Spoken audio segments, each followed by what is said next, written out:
লেবুর 2016। আচ্ছা, তাহলে এবার আমরা একটু প্রশ্নটাতে যাই। এখানে সরাসরি আরেকটা অধ্যায়ের সাথে এখানে একটা লিঙ্ক করে দেওয়া হয়েছে, নিউটনীয় বলবিদ্যা। কিভাবে লিঙ্ক করছে একটু দেখো। বলছে রতন 0.1 কেজি ভরের একটি বস্তুকে 0.5 মিটার দৈর্ঘ্য বিশিষ্ট তারে বেঁধে বৃত্তাকার পথে ঘুরাচ্ছে।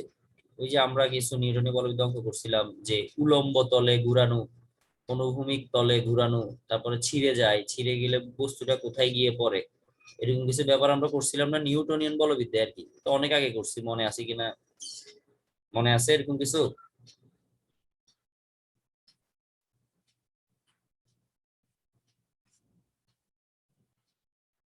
জি স্যার, এই যে আমি একটা চিত্র এঁকে দিই তোমাকে, তাহলে তো একটু ক্লিয়ার হবে। কিছু কিছু মনে আছে স্যার। এই যে এরকম বৃত্তাকার পথে এই কেন্দ্র থেকে এত মিটার সূত্রের সাহায্যে বস্তুকে বেঁধে বৃত্তাকার পথে ঘুরাচ্ছে। এরকম বৃত্তাকার পথে যখন ঘুরায় তখন সুতা একটা টান দেয় কেন্দ্রের দিকে, যেটাকে আমরা বলি সুতার টান। আর কেন্দ্রের বাহিরের দিকে একটা বল আছে, যেটাকে আমরা বলি কেন্দ্র বিমুখী বল। এই দুইটা বল কি হয়, আমরা বলি যে যতক্ষণ পর্যন্ত সমান থাকে ততক্ষণ পর্যন্ত বস্তুটা ঘুরতে থাকে। কিন্তু কোনো কারণে যদি কেন্দ্র বিমুখী বল সুতার টানের থেকে বেশি হয়ে যায়, তখন সুতাটা কি হয়, ছিঁড়ে যায়। বুঝতে পারছো কথা আমার? জি স্যার। আচ্ছা, তো এখন আমাদেরকে কি কি দেওয়া আছে একটু দেখো। এই কারণে সবগুলো চ্যাপ্টারের মানে লিঙ্ক করা যায় আর কি চাইলে। আচ্ছা, যাই হোক, তাহলে এখানে ভর দেওয়া আছে, যে বস্তুটাকে ঘুরানো হচ্ছে, এম এর মান। কি কি মান দেওয়া আছে আমরা একটু লিখে নিই আগে। ভরের মান দেওয়া আছে, এরপরে ব্যাসার্ধ কল্পনা করতে পারি, মানে যে ব্যাসার্ধে বস্তুটা ঘুরতেছে, যেটাকে আমরা সুতার দৈর্ঘ্য বলতে পারি 0.5 মিটার ঘুরাচ্ছে। এবং ধারণা করছে, কে ধারণা করছে, রতন, যে সে বা তার ঘূর্ণন সংখ্যা হচ্ছে 600 RPM। আরপিএম বুঝো?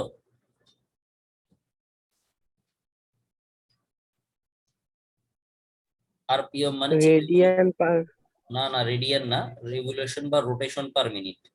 মানে পার মিনিটে সে কয়বার ঘুরতেছে, ওই যে বলছে ঘূর্ণন সংখ্যা, মানে 1 মিনিটে সে 600টা ঘূর্ণন দিচ্ছে। তাহলে একটা ঘূর্ণনে কত রেডিয়ান অতিক্রম করে?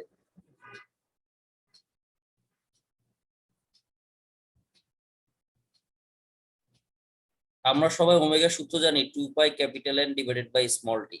তাহলে এখানে যে ঘূর্ণন সংখ্যাটা দিছে 600, মানে রোটেশন পার মিনিট, রোটেশন বা রেভলিউশন বলে আর কি, অনেক সময় রেভ বলে আর কি এটাকে, পার মিনিট। তার মানে হচ্ছে কয়বার ঘুরতেছে, আমরা বলবো যে সেটা 600 বার ঘুরতেছে। তাহলে 600 আর ডিভাইডেড বাই সময়, কতক্ষণে সে 600 বার ঘুরতে ঘুরতেছে পার মিনিট, মানে 1 মিনিটে মানে 60 সেকেন্ডে। তাহলে এই অংশটা থেকে আমরা ওমেগার একটা মান পেয়ে যাবো আর কি।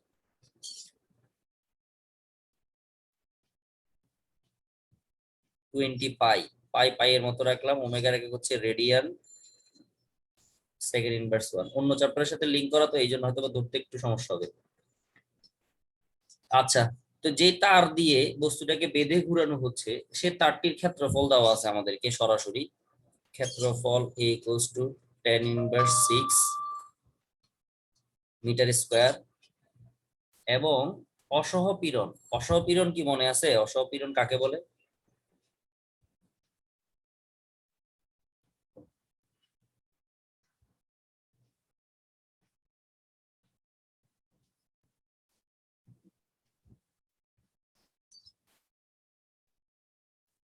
অসহপীড়ন কাকে বলে মনে আছে?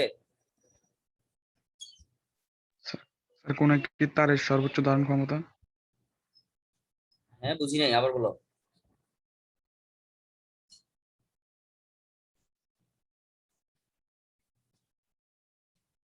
মানে সর্বোচ্চ যে পীড়নটা সে সহ্য করতে পারে সেটাকে বলে অসহ। এরপরে গিয়ে সে ছিঁড়ে যায়। আচ্ছা, যাই হোক, তাহলে এই ইনফরমেশন গুলো আমাদেরকে দিয়ে দিল। দিয়ে প্রথম প্রশ্নটা আমাদের কি বললো দেখো, যে অনুচ্ছেদে উল্লেখিত তারটিকে বস্তু সমেত ঝুলিয়ে দেওয়া হলে তারের দৈর্ঘ্য বৃদ্ধি নির্ণয় করো। তাহলে তারটার সাথে বস্তু ঝুলাই দিব, কত কত ভরের বস্তু, ওই যে 0.1 কেজি ভরের বস্তু, ওখান থেকে তারের বৃদ্ধিটা নির্ণয় করতে বলছে। তার মানে যেটা আমরা খুব সহজেই ওই যে পড়ে আসছি, সেটা হচ্ছে ওয়াই এর যে সমীকরণটা, সেই সমীকরণ থেকে আমরা স্মল এলটা বের করে নিয়ে আসলেই হয়ে যাচ্ছে। এফ এল এ স্মল এল, জাস্ট তুমি স্মল এলটা বের করবা। স্মল এলটা কত হয়ে যাবে? F capital L A Y. দেখো সবার মান তোমার হাতে আছে, এফ এর মান আছে, এফ বলতে এখানে এমজি বুঝাচ্ছে আর কি।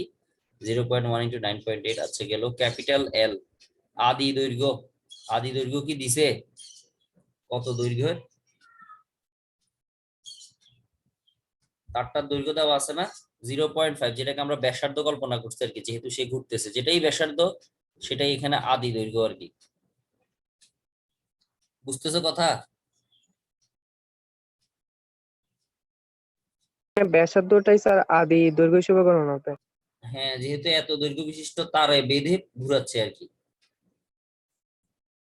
তাহলে তারের দৈর্ঘ্য তো ওইটাই। যেহেতু আবার বৃত্তাকার পথে ঘুরাচ্ছে, ওইটাকে আবার ব্যাসার্ধ বলা যায়।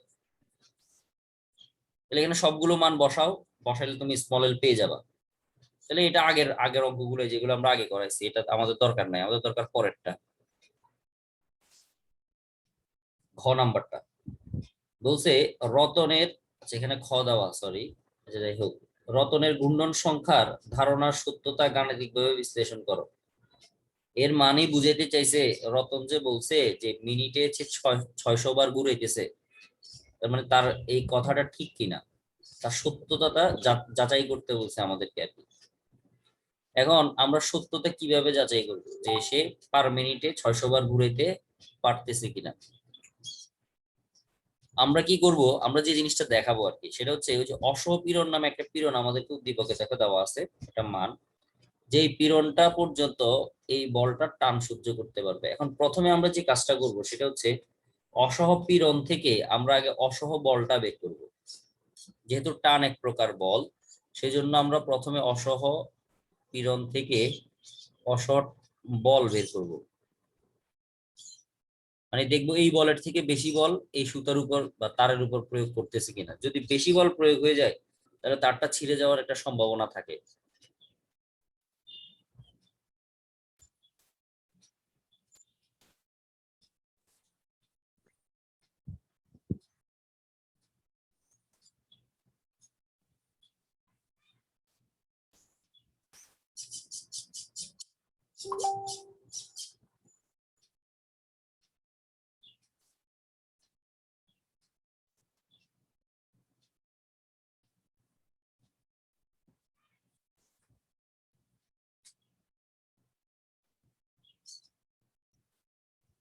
তাহলে পীড়নের মান কত দিল?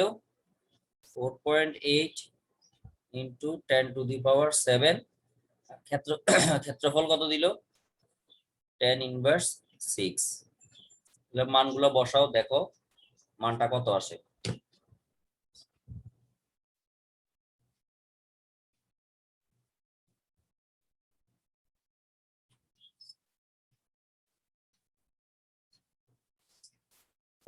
নিউটন আসতেছে, দেখো তোমাদের আসে কিনা।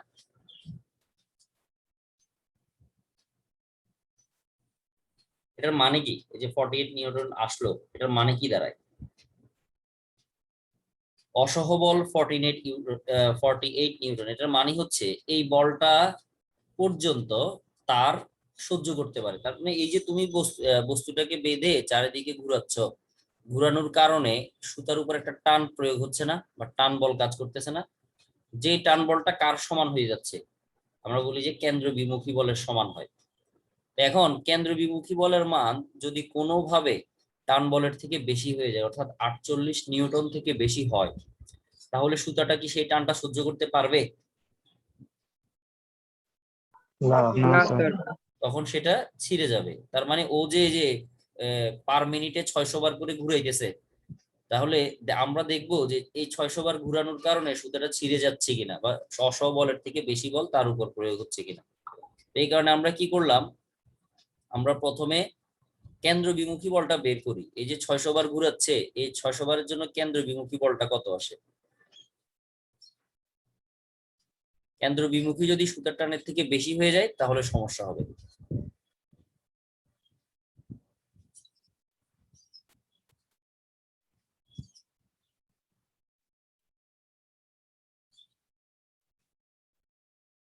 ওমেগা আমরা বের করে রাখছি 20 পাই। কেন্দ্র বিমুখের সূত্র এটা তো জানো নাকি? জি স্যার। আর আর এর মান কত? আর এর মান হচ্ছে যেটা সুতার দৈর্ঘ্য দেওয়া ছিল 0.5। সবগুলো মান বসাই দেখো কেন্দ্র বিমুখী বল কত আসে।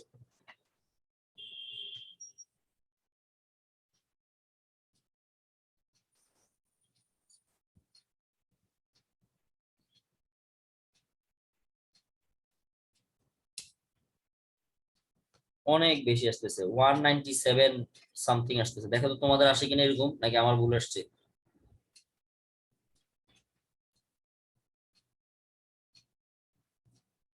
সবাই একটু করে দেখো তো। জি এটাই স্যার, আসছে তাই আসছে স্যার। 197.4। জি স্যার স্যার। 197.4 নিউটন। তার মানে একটা জিনিস চিন্তা করে দেখো, কেন্দ্র বিমুখী বল হচ্ছে কত? 197, কিন্তু সুতা সহ্য করতে পারতেছে কত? 48। তার মানে কি সুতাটা থাকবে না ছিঁড়ে যাবে? ছিঁড়ে যাবে। ছিঁড়ে যাবে। তার মানে তার কথাটা কি ঠিক? সে যে বললো যে সে যে ঘুরাইতেছে, সেই মিনিটে 600 বার করে ঘুরাইতেছে, তাহলে সেটা ভুয়া কথা বললো না? ভুল স্যার। জি স্যার। হ্যাঁ, তার মানে স্যার তার কথাটা কি নয়? সঠিক নয়। এখন তুমি চাইলে একটা কাজ করতে পারো, সে কাজটা হচ্ছে, সে তো পার মিনিটে 600 বার ঘুরাচ্ছে না, সেটা তুমি বুঝেই ফেলছো তাই তো এখন পর্যন্ত। তাহলে সে, মানে প্রশ্নটা যদি এরকম করতো আর কি, প্রশ্নটা একটু চেঞ্জ যদি করে দিত যে তাহলে সে সর্বোচ্চ কতবার ঘুরাইতে পারবে? 600 বার তো ঘুরাইতে পারতেছে না, তাহলে কতবার পর্যন্ত সে ঘুরাইতে পারবে? মানে মনে করো পার মিনিটে কি 100 বার, না 200 বার, না 300 বার, কতবার ঘুরাইলে ততক্ষণ পর্যন্ত মানে সেফ থাকবে আর কি। যদি তোমাকে প্রশ্নটা এরকম করতো যে সর্বোচ্চ সে কতবার ঘুরাইতে পারবে পার মিনিটে, সুতাটা ছিঁড়ার আগ পর্যন্ত আর কি, প্রশ্নটা যদি ওই রকম করে, তখন আমরা অ্যান্সারটা কিভাবে করব আমি ওই অংশটুকু তোমাদেরকে দেখাই দিচ্ছি। এটা প্রশ্নে নাই, তারপর আমি একসাথে দেখাই দিচ্ছি আর কি।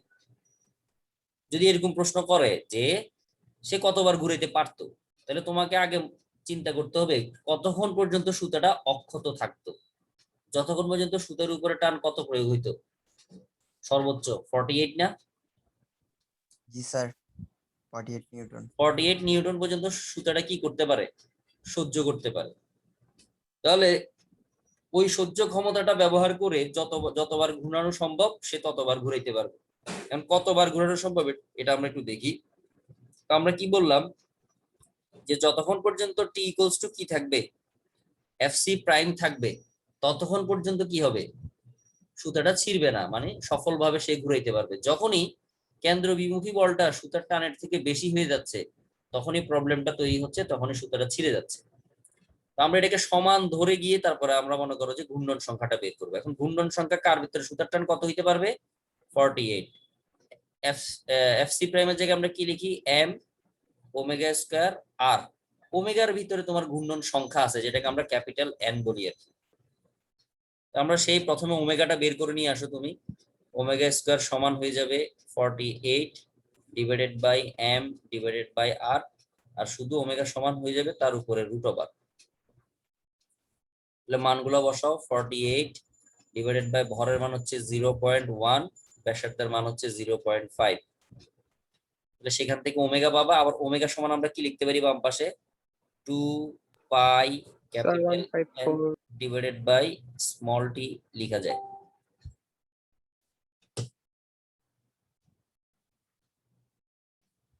ওমেগার মান আসছে 15.49।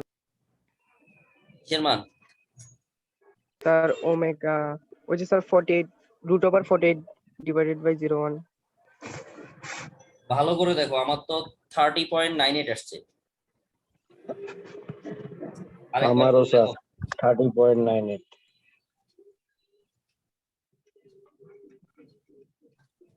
30.98 আসে। ঠিক আছে। 30.98 হচ্ছে ওমেগার মান আসে। আর ওমেগার পরিবর্তে আমরা লিখলাম 2 pi capital N divided by small t. তো সেখান থেকে তুমি জাস্ট ক্যাপিটাল এনটাকে বের করে নিয়ে আসবে আর কি। তাহলে ক্যাপিটাল এনটাকে বের করতে হলে 30.98 এর সাথে সময় গুণ হবে। সময় বলতে 60 গুণ হবে, যেহেতু মিনিটে বলছে। আর নিচে 2 পাই দ্বারা ভাগ হবে। তাহলে দেখো যে গুণন সংখ্যা কত আসতেছে, into 60 divided by 2 divided by pi, 295.8, এর মান আছে 295.8, যেটাকে তুমি প্রায় 296 ধরে নিতে পারো যে এতবার ঘূর্ণন দিবে আমাদেরকে।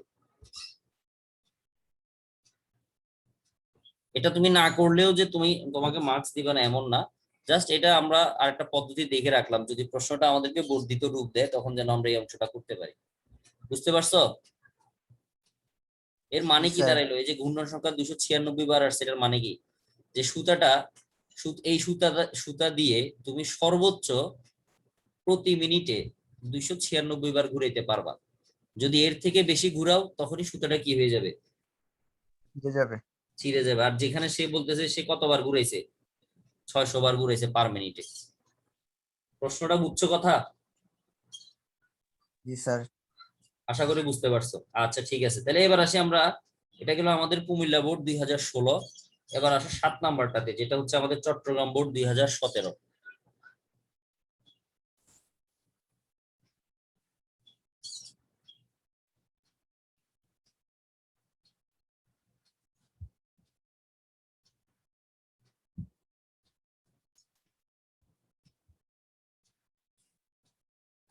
কি বলতেছে একটু দেখো, 2 মিলিমিটার ও 4 মিলিমিটার ব্যাসের, মানে দুইটা ভিন্ন মানে অভিন্ন দৈর্ঘ্যের দুইটি তার একটি দৃঢ় অবলম্বন হতে ঝুলানো হইল। তার মানে এখানে দুইটা তারের কথা বলা আছে। দুইটা তারের ব্যাস, একটার হচ্ছে 2 মিলিমিটার আর একটা হচ্ছে 4, তাদের দৈর্ঘ্য একই আছে, তাদের ঝুলানো হয়েছে।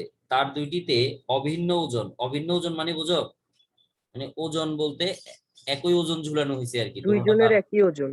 হ্যাঁ, দ্বিতীয় তারটির দৈর্ঘ্য বৃদ্ধি প্রথম তারটির দৈর্ঘ্য বৃদ্ধির 1/3 হইল। আচ্ছা, এখানে অনেক কাহিনী করছে, যাই হোক আমরা যাচ্ছি আমরা আস্তে ধীরে। দ্বিতীয় তারটির প্রসারণের অনুপাত দেওয়া আছে 0.4। আচ্ছা, অনেক কিছুই দেওয়া আছে। তাহলে এবার আমাদেরকে যে প্রশ্ন বলতেছে প্রথমটা, দ্বিতীয় তারটির দৈর্ঘ্য 5% বৃদ্ধি করা হলে ব্যাসার্ধ কতটুকু হ্রাস পাবে, যেটা আমরা গত ক্লাসে করছিলাম আর কি, এরকম কিছু অঙ্ক, যে একটা বৃদ্ধি পেলে আর একটা হ্রাস পায়, কতটুকু হ্রাস পাচ্ছে সেটা হয়তো আমাদেরকে বের করতে বলছে। আচ্ছা যাই হোক, তাহলে যদি এই অঙ্কটা আমরা করতে চাই আমাদের কি কি লাগবে, যে দৈর্ঘ্য বৃদ্ধি ব্যাসার্ধ হ্রাস, এটার জন্য আমাদের কি লাগে, পয়সনের অনুপাত না। প্রথমে গ নাম্বারে যাই আমরা, গ বলতে জি এখানে স্যার। এখানে ক দিয়ে বলা আর কি। তাহলে পয়সন অনুপাতের সূত্রটা প্রথমে আমরা লিখে ফেলি। এখন এখানে তুমি ব্যাসের সূত্রটা লিখবা নাকি ব্যাসার্ধের সূত্রটা লিখবা? আর ব্যাসের। প্রশ্নে কি চাইছে দেখো, উদ্দীপকে ব্যাস দেওয়া আছে কিন্তু প্রশ্নে তোমার কাছে ব্যাস ব্যাসার্ধ। চাই নাই, তোমার কাছে ব্যাসার্ধ চাইছে। তাহলে আমরা ওটাকে 2 দিয়ে ভাগ করে দিলে হবে। ব্যাসার্ধের সূত্রটা লিখবো আমরা।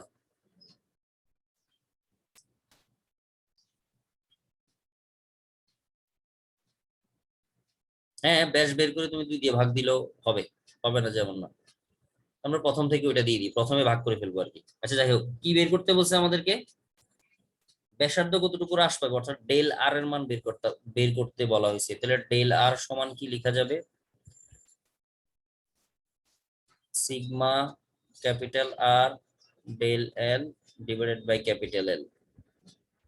এখন ক্যাপিটাল এল কি আমাদেরকে দেওয়া আছে?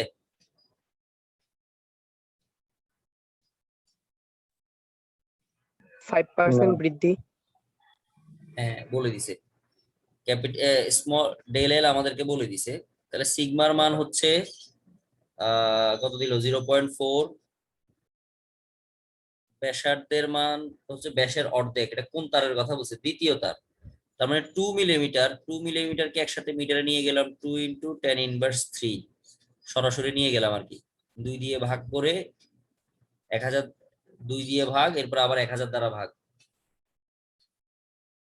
ডেল এল, ডেল এল এর জায়গায় লিখতে পারি আমরা, বলছি দ্বিতীয়টার দৈর্ঘ্য 5% বৃদ্ধি করা হলে, তাহলে ক্যাপিটাল এল এর 0.5 এল। 5% বলি আর কি আমরা, ডেল এল সমান হবে ক্যাপিটাল এল এর 5%, যেটাকে আমরা পার্সেন্টেজ উঠে দিলে এভাবে লিখতে পারি 0.05 ক্যাপিটাল এল। এটা বসাও 0.05 ক্যাপিটাল এল নিচে ক্যাপিটাল এল কাটাকাটি, তাহলে বাকি যেটা থাকতেছে ওই মানটা একটু বের করে ফেলো।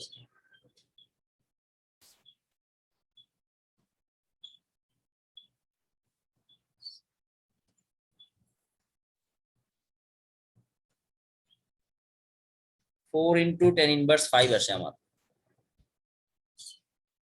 ইয়েস স্যার, ঠিক আছে। জি স্যার। -4 into 10⁻5 metre. প্রথম কথা হচ্ছে সামনে মাইনাস আছে, তার মানে হচ্ছে হ্রাস পাচ্ছে। আর দ্বিতীয় কথা হচ্ছে পুরো একটা আমরা মান পাইলাম যে তার ব্যাসার্ধটা এই পরিমাণ হ্রাস পাবে। ঠিক আছে, প্রথমটা বুঝে গেছে। জি স্যার। Yes, sir. এবার আসো পরের প্রশ্নটাতে, খ নাম্বার প্রশ্ন দেখি এবার ওখানে কি বলছে। জি, স্থিতিস্থাপক বের করতে হবে। বলছে তার দুইটির মধ্যে কোনটি বেশি স্থিতিস্থাপক। তাহলে স্থিতিস্থাপক কোনটা বেশি কোনটা কম সেটা আমরা বুঝি একটা মাত্র জিনিস দিয়ে, যেটাকে আমরা বলি ওয়াই। যার ওয়াই এর মান বেশি সে বেশি স্থিতিস্থাপক, যার ওয়াই এর মান কম সে কম স্থিতিস্থাপক। তার মানে ওয়াই দিয়ে তোমাকে বের করতে হবে। তাহলে তোমাকে যেহেতু দুইটা তার বলছে, এখানে তোমাকে প্রথম তার দ্বিতীয় তার হিসাব করতে হবে। তাহলে প্রথম তারের জন্য যদি বলো ওয়াই 1 ধরলাম, F L divided by A small L. আর দ্বিতীয় তারের জন্য যদি বলো, প্রথমে আমরা দুইটা সমীকরণ লিখে ফেলি, পরে কি করব না করবো এটা দেখবো পরে। y2 সমান এফ এল এ স্মল এল। তাহলে এখন প্রথমে তোমাকে যে জিনিসটা বুঝতে হবে, এই যে দুইটা তারের জন্য তুমি দুইটা সমীকরণ লিখছো, এখানে একই আছে কে কোন কোন রাশিগুলো। যেমন প্রথমে বলছিল অভিন্ন দৈর্ঘ্য, তার মানে দুজনের দৈর্ঘ্য সেম আছে, তার মানে ক্যাপিটাল এল দোনো জায়গায় সেম, এই জন্য এগুলোকে তুমি 1 2 না দিলেও হবে। এরপরে ওজন, একই ওজন প্রয়োগ করা হয়েছে। ওজন মানে কি, বল না? জি স্যার। তাহলে দুইটার এফ এর মানও কি থাকবে, সমান। সেম থাকবে। এরপরে ক্ষেত্রফলের কথা বলো, দুইজনের ক্ষেত্রফলের সূত্র কি জানি আমরা, পাই আর স্কয়ার। দুজনের ক্ষেত্রফল কি একই, মানে দুজনের ব্যাসার্ধ কি একই আছে? না স্যার। তাহলে ক্ষেত্রফলগুলো চেঞ্জ হয়ে যাবে, এই কারণে আমি a1 a2 দ্বারা সূচিত করলাম, আলাদা যেহেতু। এরপরে দুইজনের প্রসারণ কি সেম হবে? না। না, তাহলে L1 L2 হ্যাঁ স্যার। আচ্ছা, এবার আসো যে তাদের জিনিসগুলো আমরা বের করতে পারি কিনা। যেমন স্মল এল এবং ক্যাপিটাল এল দূরত্ব, স্মল L1 এবং স্মল L2 এর মধ্যে একটা কি দেওয়া আছে, সম্পর্ক দেওয়া আছে। বলছে দ্বিতীয় তারটির দৈর্ঘ্যের বৃদ্ধি, মানে দ্বিতীয় তার বলতে L2 এর দৈর্ঘ্য বৃদ্ধি সেটা হবে প্রথমটার দৈর্ঘ্য বৃদ্ধির কতটুকু, 1/3 1/3। 1/3। তার মানে সরাসরি আমরা বলতে পারি যে L1 small L1 equals to 3 small L2। এটা হচ্ছে প্রশ্ন মত দিয়ে তুমি সাইডে লিখে রাখতে পারো, এটা প্রশ্নে আমাদেরকে দেওয়া আছে। আচ্ছা, যাই হোক, তাহলে প্রথমটাকে এক নাম্বার সমীকরণ ধরলাম, পরেরটাকে আমি 2 নাম্বার সমীকরণ ধরলাম। তাহলে আবার আমরা দুইটার অনুপাত করে দেই, মানে 1/2 অনুপাত করে আমরা দেখাই দিব। সরাসরি মান তো বের করা যাবে না, আমরা অনুপাত করে দেখাবো কোনটা বড় কোনটা ছোট, যেহেতু এফ এর মান এল এর মান গুলো দেওয়া নাই। তাহলে y1 by y2 F L a1 small l1 a2 small l2 divided by F L. তাহলে প্রথমে যারা যারা দেখতে একই রকম তারা বাদ চলে যাবে, বাদ যাওয়ার পর যারা থাকতেছে a2 l2 a1 l1। স্যারে কি তোমাদের ইয়ে দিছে, লিঙ্ক দিছে? না স্যার। আচ্ছা, লিঙ্ক দিলে স্যার। বলিও। এবার আসো ক্ষেত্রফলের সূত্র, a2 ক্ষেত্রফলের সূত্র কি, পাই আর স্কয়ার। r²। পাই লিখলাম, আর এর জায়গায় জাস্ট r2 লিখলাম, r2 স্কয়ার। L2 এর মতো রেখে দিলাম, নিচে আবার ক্ষেত্রফলকে পাই r1 স্কয়ার লিখলাম ইনটু L1 এর পাই জায়গায়, তো কাটা যাবে না হ্যাঁ কেটে দিব আর কি। L1 এর জায়গায় কত লেখা যাবে, 3 স্যার। L2। 3l2। আবার l2 কাটা যায়। L2 চলে গেল, পাই পাই চলে গেল, তাহলে থাকলো কি শুধু ব্যাসার্ধ গুলো থাকলো আর কি। তাহলে সমীকরণটা থাকলো এরকম, উপরে থাকলো r2 স্কয়ার, নিচে থাকলো 3 r1 স্কয়ার। এবার তুমি মানগুলো শান্তি মতো বসাও, y1 y2 এর অনুপাত পেয়ে যাবে। আমি এই পাশে লিখতেছি y1 বাই y2। আর 2 এর মান কত? প্রশ্নে যেটা দেওয়া আছে সেটা কিন্তু ব্যাস দেওয়া, তোমাকে অবশ্যই ব্যাসার্ধী নিয়ে যেতে হবে। যদিও ব্যাসের মান বসাইলেও তোমার অ্যান্সার একই আসবে। তো যারা যারা ব্যাসের মান বসাবা, যারা যারা ব্যাসার্ধের মান বসাবা, দুজনের অ্যান্সার সেম আসবে। তবে যে স্যার খাতা কাটবে সেই স্যার তোমাকে এখানে গোল্লা দিবে, মানে বলবে যে তুমি বোঝো নাই, না বুঝে বসাইছো।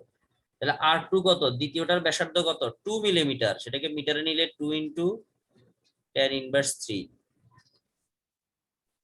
সেটা 1.6 into 10 to square। the power minus 11 আচ্ছা দেখি, তারপরে 3 R2 এর নিচে মান। ব্যাসার্ধ কত? 1 মিলিমিটার। তাহলে 1 ইন্টু 10 ইনভার্স 3 হোল স্কয়ার।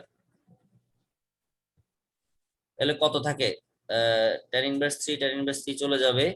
তাহলে 2 এর উপরে স্কয়ার থাকতেছে 4/3 থাকতেছে সবশেষে। 4/3 মানে কত আসে? 1.33 মনে হয়। জি স্যার। তাহলে সব শেষ করার পরে আমাদের হাতে যেটা থাকতেছে সেটা হচ্ছে 1.33 অনুপাত। তাহলে y1 এবং y2 এর অনুপাত হচ্ছে 1.33। এটার মানে কি? কে বড় কে ছোট? তাহলে y1 ইকুয়াল টু লেখা যায় y1 equal to 1.33 y2 তাহলে কে বড়?